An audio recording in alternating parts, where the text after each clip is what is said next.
نحمده ونصلي على رسوله الكريم اما بعد فاعوذ بالله السميع العليم من الشيطان الرجيم بسم الله الرحمن الرحيم يا ايتها النفس المطمئنة ارجعي الى ربك راضية مرضية فادخلي في عبادي وادخلي جنتي۔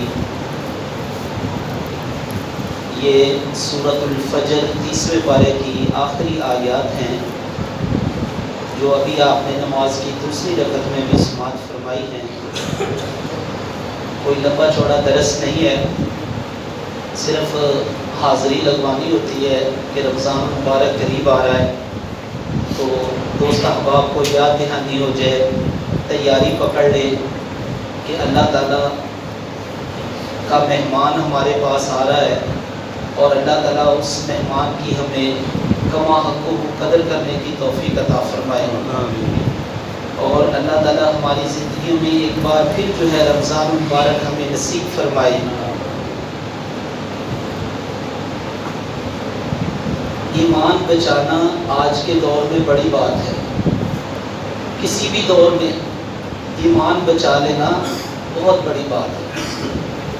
اگر کسی نے اپنا سب کچھ لٹا دیا لیکن اس نے اپنا ایمان بچا لیا، وہ کامیاب ہو گیا۔ نبی کریم صلی اللہ علیہ وسلم کا ایک صحابی ہے، اس کا نام تھا عبد العزیٰ۔ تو عبد العزیٰ کے بارے میں احادیث میں آتا ہے کہ وہ سونے کی تاروں سے سیاہ ہوا لباس پہنا کرتا تھا، سونے کی کڑھائی کی ہوتی تھی یا سونے کی تاروں سے سیاہ ہوا لباس پہنتا تھا۔ تو نبی کریم صلی اللہ علیہ وسلم ہجرت فرما کے مدینہ چلے گئے، وہ بعد میں مسلمان ہوا مکے میں۔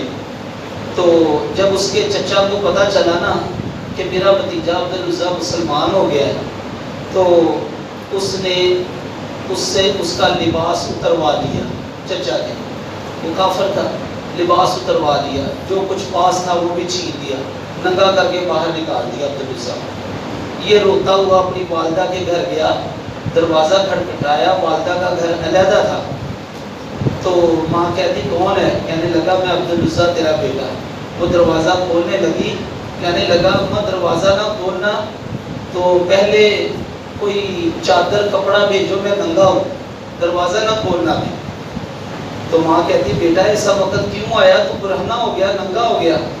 کہنے لگا اماں میں نے کلمہ پڑھ لیا محمد صلی اللہ علیہ وسلم، تو اس لیے چچا نے مجھے برہنہ کر کے گھر سے نکال دیا۔ چچا مالک تھا نا۔ تو اماں نے، وہ بھی ابھی مسلمان نہیں تھی، اس نے جانور کے اوپر ڈالنے والی بوری باہر پھینک دی۔ وہ اماں جو سونے والا لباس، سونے کی کڑھائی والے کپڑے دیا کرتی تھی، اس نے جانور کے اوپر ڈالنے والا ٹاٹ باہر پھینک دیا۔ عبد العزیٰ اللہ ہوتے رہتا۔ تو عبد العزیٰ نے وہ ٹاٹ اپنے گرد لپیٹا، سمجھ گیا کہ ماں کے ہاں میری قدر بس یہی رہتی۔ ادھر سے اس نے مدینے کی راہ لی۔ اللہ اکبر، کتنے دن بغیر سواری کے پتھروں کے اوپر چلتا ہوا وہ مدینہ پہنچا۔ تو فجر کی نماز کا وقت ہے جب یہ مدینہ میں پہنچا، کتنے دنوں بعد راستے کی صعوبتیں، پریشانیاں جو بھی ہوئی، تکالیف برداشت کرتا ہوا۔ تو لوگ نا نماز پڑھ کے مسجد نبوی سے باہر نکل رہے تھے، یہ برہنہ حالت میں ٹاٹ لپیٹا ہوا ہے، تو سیڑھیوں کے پاس ایک جگہ پہ چھپ کے بیٹھا ہوا ہے۔ اللہ کے رسول صلی اللہ علیہ وسلم ایسے پاس سے گزرے، دیکھا کوئی آدمی ہے، پوچھا کون؟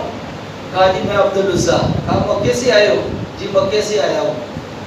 مسلمان ہو کر آئے ہو؟ جی مسلمان ہو کر آیا ہوں، سب کچھ لٹا کر آیا ہوں۔ کہا ایمان بچا کر آئے ہو تو سب کچھ بچا کر آئے ہو۔ آج سے تمہارا نام عبد العزیٰ نہیں، ہم نے عبداللہ رکھ دیا، اللہ کا بندہ رکھ دیا، عبداللہ ذو البجادین، 2 چادروں والا، 2 ٹاٹوں والا۔ ایمان بچا لیا ہے تو سب کچھ بچ گیا۔ اللہ نے کیا عزت عطا فرمائی، رضی اللہ عنہم ورضوا عنہ، اللہ اس کے ساتھ راضی ہو گیا، یہ اللہ کے ساتھ راضی ہو گیا۔ اللہ اکبر، ایمان بچانا بڑی بات ہے۔ ایک آدمی جنگل میں جا رہا ہے نا، تو اس کے ساتھ اس کی جمع سالہ بہن ہے، تو وہ اپنی بہن کی طرف بری نگاہ سے نہیں دیکھتا۔ جنگل میں اکیلا کون ہے دیکھنے والا؟ کوئی نہیں ہے، لیکن وہ اپنی بہن کا محافظ بن کے ساتھ ساتھ جا رہا ہے، اس کی طرف بری نگاہ سے نہیں دیکھتا، حالانکہ وہ عورت ہے، جوان ہے. کیوں؟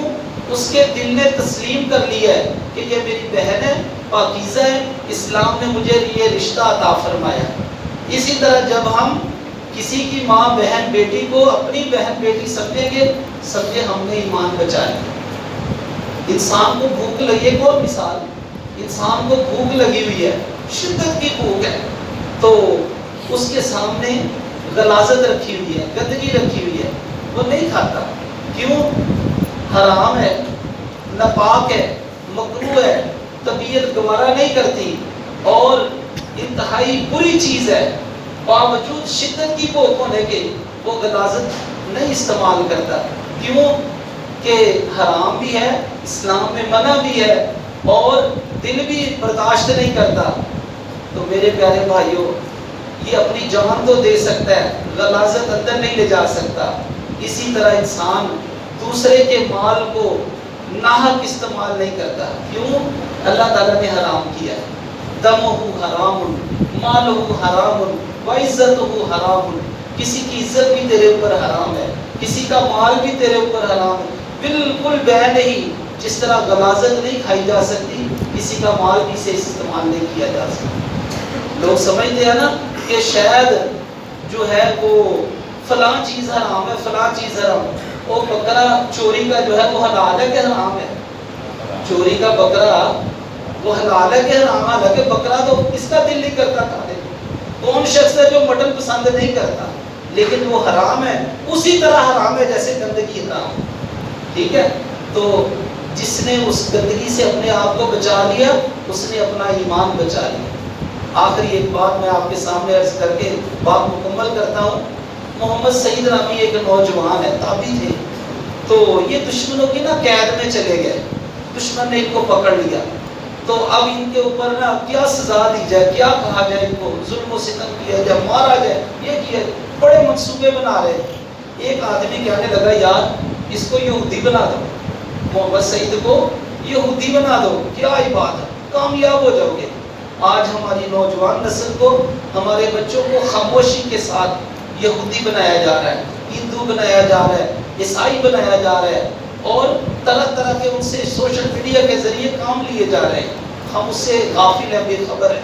کس طرح دشمن ہمارے گھروں میں ہمارے بچوں تک وار کر رہا ہے، ہم اس سے غافل ہیں. برکہ وہ سعید کو کیسے یہودی بنایا جائے؟ ایک شخص کہنے لگا میرے حوالے کر دو. کوئی یہودیوں کا علاقہ تھا، کہتا میں نے یہودی بنا دوں، کبھی آتا کہ یہ کڑی گل ہے، میرے حوالے کر. تو وہ لے گیا اس کو اپنے ساتھ، لے جا کر گھر میں قید کر دیا، دروازے کو تالا لگا دیا. تو تھوڑی دیر بعد نا اپنی بیٹی سے، وہ جوان بیٹی تھی اس کو کہنے لگا کہ آج ہمارے پاس ایک قیدی آیا، اس کو یہودی بنانا ہے، تو تمہیں ہر طرح کی اجازت ہے، تم اپنی یہودی مذہب کے لیے قربانی دے سکتی ہو، اپنی عزت کی بھی قربانی دے. کون کہہ رہا ہے؟ باپ اپنی بیٹی کو کہہ رہا ہے کہ تم اپنی عزت کی بھی قربانی دے سکتی ہو، لیکن اس کو یہودی بنانا ہے، جو ہو سکتا ہے کر لو. تو وہ کہتی بابا یہ کون سا کھیل ہے، یہ تو ہمارے بائیں ہاتھ کا کھیل ہے، لو پھر تجھے. وہ بات سمجھ کے اور تیار ہو کر آدھی رات کا وقت ہوا، وہ محمد سعید کے پاس چلی گئی. تو اب وہ اس کو کہنے لگی کہ میں تمہارے پاس آئی ہوں اور میرے اوپر تمہارا حق ہے، جیسے چاہو مجھے استعمال کر سکتے ہو. آج مہمان نوازی جو ہے کہ نئے انداز میں ہوگی. جس طرح اس نے اپنی دعوت دینی تھی دعوت دی. تو وہ محمد سعید صاحب وہ ایسے بیٹھے ہوئے ہیں اور آنکھوں سے آنسو ہے، اپنے اوپر جو ہے وہ جبر اور اپنے آپ کو مضبوط ارادے کے ساتھ اللہ تعالیٰ کی حفاظت میں دیے بیٹھے ہیں. کہتے کیا بات ہے، تم میری طرف دیکھتے کیوں نہیں، تم میری طرف ہاتھ کیوں نہیں بڑھاتے، تم میرے ساتھ بات کیوں نہیں کرتے، تمہارا نام کیا ہے؟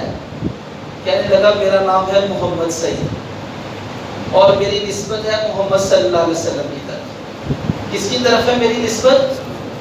سب کی آواز نہیں آئی. محمد صلی اللہ علیہ وسلم کی طرف. میرے نام کا پہلا حصہ ہے محمد. میری نسبت اپنے پیارے نبی کی طرف ہے اور میرے پیارے نبی نے کبھی غیر محرم عورت کو چھونا تو دور کی بات، دیکھنا بھی گوارا نہیں کی. میں تجھے کیسے دیکھ سکتا ہوں؟ میرا مسلک میرا دین اس بات کی اجازت نہیں دیتا. کہتے تیرا کیڑا نبی اتنے ویکھن دیا, جس نبی کا تو نے کلمہ پڑھا وہ کون سا دیکھ رہا ہے؟ کہا وہ تو نہیں دیکھ رہا, اس کا رب تو دیکھ رہا ہے. اچھا کہتی یہ بات ہے, اگر تو اپنے نبی کا اتنا ہی وفادار ہے, اتنا ہی حقدار ہے, تو اس نبی کا پھر مجھے بھی کلمہ پڑھا دے, مجھے بھی مسلمان کر لے. یہ مسلمان ہو گیا, یہ مسلمان کر لیا اس نے اس بچی کو. اور اب دونوں کو پتہ ہے کہ صبح ہماری گردنیں اتر جانی ہے. کیوں؟ وہ اس نے انکار کر دیا ہے, یہ اپنے دین سے باغی ہو گئی. دونوں کو پتہ ہے گردنیں اتر جانی. لیکن جب انسان اللہ تعالیٰ کے راستے میں نکلتا ہے, اپنا ایمان بچاتا ہے, پھر اللہ تعالیٰ اس کے لیے ایسے اسباب پیدا فرما دیتا ہے. کہتے ہیں کوئی بات نہیں, کوئی ترکیب سوچتے ہیں, اللہ تعالیٰ ہماری رہنمائی فرمائیں گے. اگر ہم نے اتنی قربانی دی ہے, اللہ ضرور ہماری مدد فرمائیں گے. جب صبح کا وقت قریب آیا نا نکلنے کا, تو دروازہ کھٹکھٹایا. بابا جی جی ہاں جی کام ہو گیا جی. کہنے لگی کام ہو گیا ہے, بس 2 سواریوں کا انتظام کر دیجیے. 2 سواریوں کا انتظام کر دیا گیا. کہنے لگی میں نے ابھی اس کو ایک جگہ پر لے کر جانا ہے, تو آپ کا کام ہو گیا ہے. بس سواریاں آئیں تو سواریوں کے اوپر بیٹھنے لگے. تو کہنے لگی کہاں جانا ہے؟ کہنے لگا جانا کہاں ہے؟ مدینے جانا ہے. اور کہاں جانا ہے؟ اللہ سب بھی سارے مدینے لائے. کہاں جانا ہے؟ مدینے جانا ہے. تو مدینے جب پہنچے نا, یہ سفر کرتے کرتے مدینے اپنے گھر میں پہنچے. یہ تابعی تھے مبصری. اللہ اکبر, جس نے صحابی کا دیدار کیا ہو. ایمان بھی ایسا ہونا چاہیے, ماں باپ بھی ایسے تھے. ابھی لوگوں نے خبر پہنچا دی محمد سعید رہاؤ کیا گیا, دشمن کی قید سے رہاؤ گیا. والدہ نے دروازہ کھول دیا, والدہ گھر پہ تھی, دروازہ کھول دیا اپنے بیٹے کا استقبال کرنے کے لیے. بیٹا بھی وہ جو دشمن کی قید سے رہا کرایا. جب دور سے دیکھا نا کہ بیٹے کے ساتھ ایک لڑکی بھی آ رہی ہے, تو والدہ کہنے لگی ٹھہر جا محمد سعید, ابھی میرے گلے نہ لگنا, پہلے مجھے بتاؤ کہ جان بچا کے آئے ہو یا ایمان بچا کے آئے ہو؟ کیونکہ تیرے ساتھ جو لڑکی نظر آ رہی ہے نا, مجھے کچھ خطرہ محسوس ہو رہا ہے. جان بچا کے آئے کہ ایمان بچا کے آئے؟ اماں جان بھی بچا کے آئے ہو, ایمان بھی بچا کے آیا. تو بے فکر ہے تیرا بیٹا, تجھے دھوکہ دینے والا. یہ تو اپنے نبی کو نہیں دھوکہ دے گا, تجھے کہاں سے دھوکہ دے گا؟ اللہ کو اماں خوش ہو جا, میں اس کو مسلمان کر کے لے کے آیا ہوں. بٹھایا, جگہ دی, کہا اتنا ہی اگر احسان کیا ہے تو اس کو اپنی بیوی بنا لے. ہاں نہیں اماں, اگر بیوی بنا لیا نا تو وہ کہیں گے لڑکی کا حسن جو ہے اس کو ورگلا گیا, شادی کر لی.